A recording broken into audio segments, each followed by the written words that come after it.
Jestli si ho do 10 vteřin nepostavíš, tak můžete jít do prdele oba dva. Čekám. Ahojda, já jsem Pleskosles, ale já myslel, že jsi Playhulin. Já to nějak neřeším, jsem prostě to, co jsem. Každopádně dostal jsem od YouTube velký ban za špatné a hnusné chování. Nezachoval jsem se nejlíp, všechny jsem šikanoval, všechny jsem terorizoval.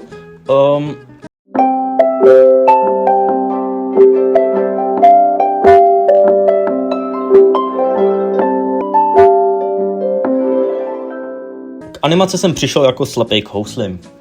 A nebojte, od dělání debilních animací mě nerozdělí ani 10 takových banů. Na to, že jeden. Zase si nedělejte falešné naděje, že bych začal nahrávat pravidelněji na kanál Playhulin. Tomu vážně nehrozí, OK?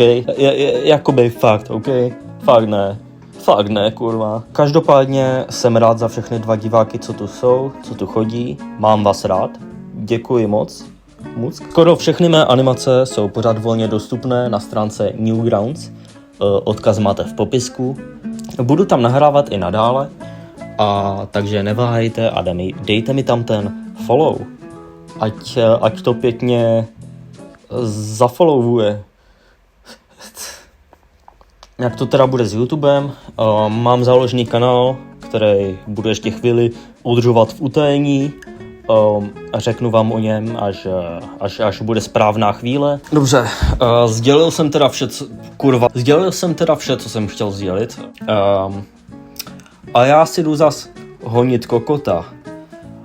Bye bye. Když mi bylo pět, měl jsem rád 5letý holky. Teď je mi 28 a nenastal žádnej posun. Furt nedostal jsem rozum, pozoruju místní konzum. Chci vidět dětskou kozu, nastup si ke mně do vozu. Provozuju dětský hřiště a na nich různý aktivity. Učím je z pera sudat klíště, pak je prohrabuju klity. Hity moje beaty obsahujou libivý zvuky. Si oslovím předškoláky, omrdat vaše vrouky.